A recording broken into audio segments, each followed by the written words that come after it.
Doctors are restricted in three ways for anxiety. So the first thing on my list is time. So as you all know, doctors, let's just say GPs, general practitioners, when you book a time with them, well, firstly you have to book like a slot to reserve a slot to like go see your GP. That could probably take like a week, or let's say, okay, you get it the first week.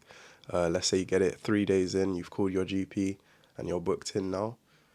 You go to that GP room and now you have to wait for like your GP and stuff like that.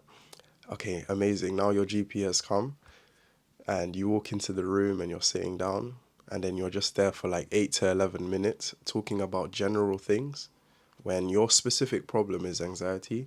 But this GP could only spend like 8 to 11 to 15 minutes max with you in that room and, probably just offer you very general things, probably refer you to other places and stuff like that, which I don't think is acceptable. 8 to 11 minutes, that's like not enough time. People with anxiety, they need like a 1 hour consultation and they need it like frequently. But if you just spend 8 to 11 minutes with someone and they have like anxiety issues or problems or symptoms, that's not going to fix the issue. And this is a big problem that, doctors are essentially restricted. I can't blame the doctors or the GPs because they're just following the script. They're just following what they can do and what they can't do. So essentially, it's not really their fault, but they're being restricted in helping people with anxiety because there's not enough time. So the second thing is knowledge. Knowledge, of course, doctors are taught anxiety is a mental issue and most likely not, like most cases, they're not specialists in that field. So obviously, it takes 3 to 5 years extra to become a mental health specialist, a psychiatrist, and obviously going to like your GP, expecting them to give you that support is less likely going to happen because they're not trained in this area. So therefore, they will just once again give you a general consensus, and then also they can't even spend much time with you. So even if they did want to break down a lot of things, you can't really get much out of them because you're only getting 8 to 11 minutes roughly in that room speaking to the GP. So it is quite sad, and obviously at the end of the day, if you if you know what your like problem is and you know exactly specifically what the issue is, let's say social anxiety disorder, then obviously going to like a therapist that's more like trained in this specific area. It could be like cognitive behavioral therapy, and that's CBT, basically just focusing on giving you the right, or asking you the right questions, and then also like delivering, the right materials, the right things to do to improve your situation from that social anxiety. So essentially going like on a general consensus, on a general like scheme of things, general practitioners, like doctors that you go to see and stuff like that, they're most likely not going to be trained in this specific area, so they can't support you. All they can do is just follow the books of what they can tell you. Like some doctors are really nice, like although they're not like specialists in that field, they'll still tell you like, oh, go do this, go do that to help your situation. But 9 times out of 10, they're just gonna tell you, oh, take paracetamol or go take like this, this drug. I'll get onto that in a sec. But they can't support you because they're not specialists in this field. And it is quite unfortunate that like doctors have to like train for 4 years just to become a doctor. And then if they want to, specialize in something, anxiety, which is obviously like a mental health issue, they would need to train an extra 3 to 5 years, 3 to 4 years to become a specialist in that field. So it calls into like question,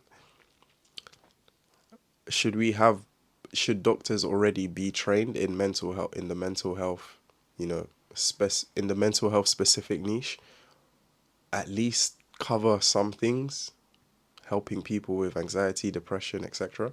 Or should doctors just have a general, because it doesn't really make sense. Like you're going to a GP that's not trained in this area, expecting them to find you a solution when they can't offer you enough time. They're not knowledgeable, or they don't have the experience in that field. So it's just like you're just going there to, you know, just to feel better that, oh, I've left my house and spoken to someone with a professional degree, when realistically they're not actually tackling the main root of the problem. They're just, giving you a broad spectrum. They're just letting you know, like, generally what you could do, not specifically. And I'm not like tarnishing the reputation of doctors. Obviously, like I said, they are trained, but they're just not trained specifically in that area. The next thing is support. So obviously, doctors are given little support, and for you to actually, get that direct support from like a GP or something, or let's say you need some counseling, if you was to go through like NHS in London, the National Health Services, you would have to wait 12 to 16 weeks just to get someone to counsel you. And then when this counseling begins, you would have to wait like an extra, 4 months to get like someone that can specifically help you. So it's just like there's not enough support for doctors to help people with anxiety. And it's quite sad because, like, obviously it makes it more difficult and actually gives all these people that have anxiety already more anxiety. It's just like, it's like a non-fix for a non-fix. Like, you're just not being helped. So what's the point? It's almost, that's why a lot of people like give up on, the health services, because it's like, are they actually helping my situation, or are they making it worse? And in this situation, imagine you have anxiety and you need to fix it as soon as possible. And a doctor, you go to your GP and they spend 8 to 11 minutes with you, and then they book you a counseling session, but you have to wait like on the waiting list for like 12 to 16 weeks. Your anxiety is just going to get worse. It will literally just get worse. Imagine just waiting 3 to 4 months for a counseling session. That is crazy. And the last thing on my list is medication. So obviously taking drugs changes the way you feel, and obviously in this way, it's not actually, in that moment it's changing the way you feel, but it's not actually fixing the way you feel. So it changes temporarily how you feel. Obviously drugs in general. So if you was to take like sleeping, let's say you have sleeping issues and it's causing you anxiety, because obviously lack of sleep causes anxiety. Let's say now your doctor or your GP has prescribed you a sleeping pill, or like a sleeping, the syrup, sleeping syrup, whatever it's called. And obviously, as you take this, obviously there might be codeine in it, whatever they put inside to make you like feel drowsy. And let's say now you're being put to sleep. Sadly, there are unpredictable and also unpleasant side effects to taking this drowsy syrup, whatever. And with these side effects becomes also a tendency to become more dependent on this drug. So you're pretty much you're so it's actually crazy. They're literally getting you addicted to something that might temporarily help your situation, but it's going to have unpleasant side effects, and also a chance to become dependent on that drug, which then obviously now you're more anxious, because if you don't take that drug, it's like you start to feel a certain type of way. So now you're just anxious, like you're like, oh my days, now I'm dependent on this drug. Without this drug I can't like live a decent life. That could cause, and probably has caused, a lot of people anxiety in the past, where now they're like stuck on like 4 to 5 drugs that they're being prescribed every month from their like GP. And obviously these drugs change the way they feel. Some of these drugs, or like some of these prescriptions that the GP offers them, if they're taking like two or three, some of them might actually have worse side effects if taken together. Obviously, some doctors or GPs, they know like, oh, avoid this, avoid that, like mixing these at the same time. But some of them won't tell you. They'll just say, oh yeah, this helps, this helps, this helps. I'll prescribe you these three things. Go to your nearest pharmacy and pick that up. So it doesn't actually, all these drugs don't solve the problem. They just patch it. It's like you dislocate your arm.